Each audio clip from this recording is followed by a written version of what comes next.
Hai teman kimia, kembali bertemu bersama saya dalam pembelajaran kimia kelas 12 mengenai materi benzena dan senyawa turunannya.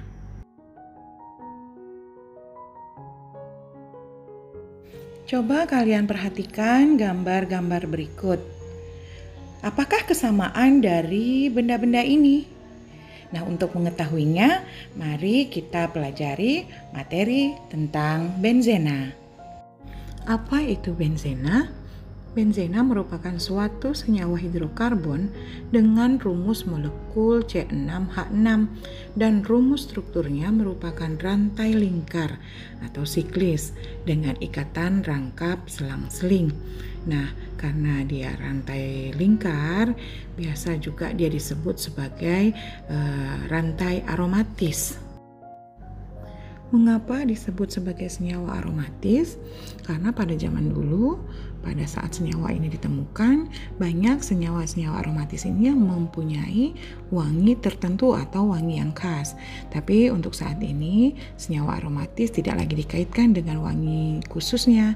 Nah, karena banyak juga senyawa aromatis yang sudah tidak memiliki bau, sehingga disebut sebagai rantai siklis saja. Perhatikan gambar berikut. Di sini kamu bisa lihat bahwa benzena itu membentuk rantai lingkar. Nah, kemudian ada di situ ikatan rangkap yang selang-seling dari 6 buah atom C yang mengikat 6 buah atom H.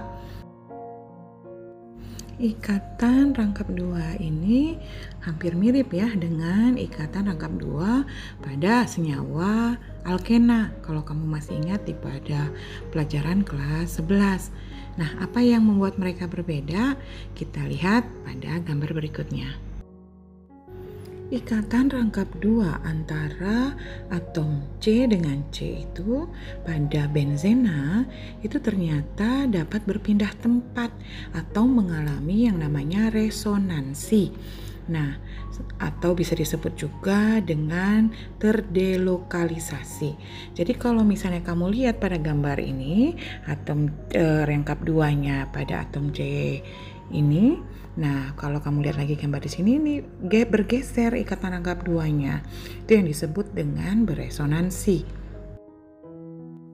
Karena rantai atom karbonnya tertutup, maka biasanya benzena ini digambarkan dengan satu buah segi 6 dengan sudut yang besarnya sama, kurang lebih 120 derajat, atau biasanya disebut juga dengan bentuk cincin benzena. Karena ikatan rangkap ini tadi kan dapat bergerak dengan cepat atau mengalami resonansi, sehingga gerakan yang sangat cepat itu akhirnya membentuk lingkaran. Nah, inilah yang disebut sebagai cincin benzena, atau inilah penggambaran benzena yang sekarang akan kamu temui atau kita pelajari. Bagaimanakah menentukan tata nama senyawa pada turunan benzena? Nah, yang pertama, benzena itu kita letakkan sebagai rantai induk. Yang kedua, gugus yang menjadi substituen diletakkan sebagai awalan benzena. Jadi kalau dia ada cabang dengan gugus yang lain, maka kita gunakan dia sebagai awalan benzena. Jika ada 2 substituen, maka kita gunakan penamaan orto, meta, dan para. Nah, kemudian kalau pada saat kamu menuliskan nama pada dia beberapa substituen, maka kita harus lakukan prioritas. Nah, prioritasnya seperti apa? Kamu dapat lihat pada gambar berikut. Ada beberapa senyawa turunan benzena. Yang pertama, kalau misalnya benzena itu berikatan dengan asam karboksilat atau yang mengandung gugus COOH, maka namanya adalah asam benzoat. Kalau dia berikatan atau membentuk cabang dengan asam sulfat H2SO4, maka dia namanya menjadi benzena sulfonat. Nah, kalau dia misalnya memiliki rantai cabang aldehid, maka namanya sekarang adalah benzaldehid. Untuk ketiga senyawa ini biasanya dia menjadi rantai utama, jarang sekali menjadi rantai cabang. Nah, dalam pembuatan tata nama benzena dengan 3 buah substituen atau lebih penamaannya, ingat bahwa dia harus menggunakan nomor dan ditulis secara alfabetik. Dan jangan lupa ada prioritas penulisan substituen mana yang harus ditulis terlebih dahulu. Kemudian kalau benzenanya berikatan dengan OH atau alkohol, maka namanya menjadi fenol. Begitu juga ada anilin, ada juga stirena.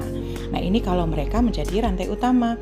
Tetapi kalau mereka menjadi cabang, maka fenol akan disebut sebagai hidroksibenzena, kemudian anilin akan disebut sebagai amino, dan stirena disebut sebagai vinilbenzena. Kalau dia berikatan dengan CH3, maka benzena ini namanya menjadi toluena. Nah, kalau dia letaknya sebagai rantai cabang, maka namanya menjadi metilbenzena. Nah, kalau dia berikatan dengan NO2, maka namanya adalah nitrobenzena. Dan kalau berikatan dengan unsur-unsur halogen, dalam gambar ini saya simbolkan dengan huruf X, nah namanya adalah halobenzena.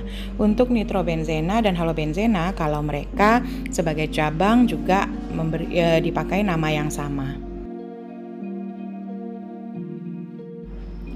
Untuk atom benzena yang memiliki 2 substituen, maka peletakan substituennya ini ada 3 kemungkinan. Ya, kalau misalnya kita memberi nomor pada benzena, atom C-nya itu misalnya dari atas 1, 2, 3, 4, 5, 6. Nah, kalau misalnya dia terletak di nomor 1 dan 2, maka kita harus memberi namanya dengan orto. Nah, kalau dia terletak di nomor 1 dan 3, maka itu kita beri nama sebagai meta. Dan kalau 1 dan 4, maka kita beri tambahan nama para di depan nama benzena. Sebagai contoh, kita lihat ada senyawa berikut, apa namanya? Nah, yang pertama kita lakukan adalah kita lihat mana yang tingkatannya lebih tinggi. Ada CH3 atau Br. Nah, pada prioritas yang sudah kita pelajari di awal, ternyata CH3 lebih tinggi sehingga menjadi rantai induk. Dan Br yang lebih rendah itu menjadi rantai cabang.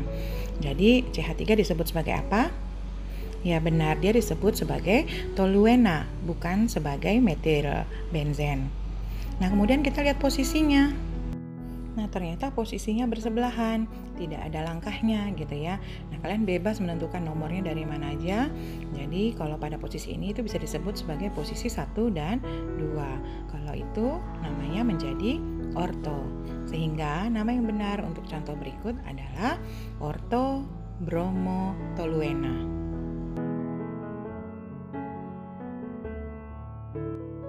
Perhatikan contoh berikut. Sini ada 2 contoh saya tampilkan. Nah, jika misalnya benzena ini, senyawa benzen ini apa namanya? Yang pertama, kita lihat antara Cl dan NH2, mana yang prioritas. Nah, yang prioritas tentu aja NH2 ya, atau anilin. Nah, ini sebagai rantai induk kalau dia prioritas. Dan kemudian yang bukan prioritas ini menjadi rantai cabang.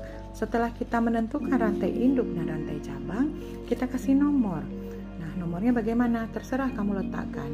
Di sini misalnya nomor 1, ini nomor 2. Maka posisinya ini posisi apa disebut sebagai posisi orto. Maka nama yang benar adalah orto kloro anilina. Atau ortonya bisa kita singkat menjadi O saja. O kloroanilina. Nah, contoh yang kedua bagaimana? Kita lihat di sini ada COOH. COOH itu adalah asam benzoat. Kemudian ada C2H5, itu adalah metil. Nah, mana yang menjadi induk? Tentu saja yang menjadi induk adalah asam benzoat. Ini sebagai induk dan ini sebagai cabang. Kita kasih nomor 1, 2, 3.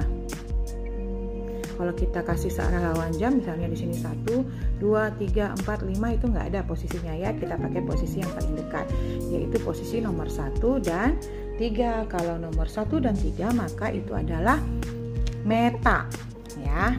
Maka namanya karena di sini adalah asam benzoat, maka kita tuliskan dulu asam meta Ini apa? C2H5 itu adalah etil